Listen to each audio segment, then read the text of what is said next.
So hi! Welcome and welcome back to my YouTube channel, and for today's tutorial, ituturo ko sa inyo kung paano ma-enable ang biometrics login sa ating Maribank app.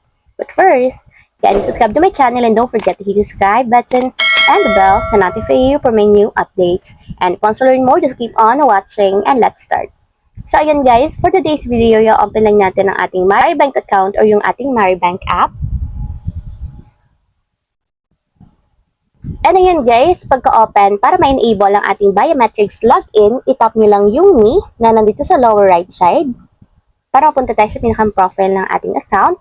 And dito guys, piliin nyo lang yung account security. And ayan guys, dito sa account security, hanapin nyo lang yung biometrics login.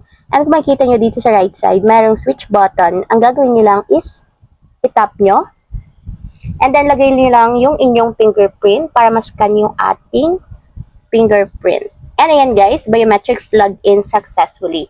So ito guys, yung gagamitin nating biometrics kapag magla-login tayo ng account dito sa Maribank. Kaya sa password or PIN yung gamitin natin, iscan na lang natin yung ating fingerprint or yung biometrics para mas mabilis tayo makapag-login sa ating Maribank. So ayun lang guys, ganun lang kasimple kung paano ma-enable ang biometrics login sa ating Maribank. If you have a question, kindly comment down below and don't forget to hit the subscribe button and the bell to notify you for my new updates. And thank you for watching!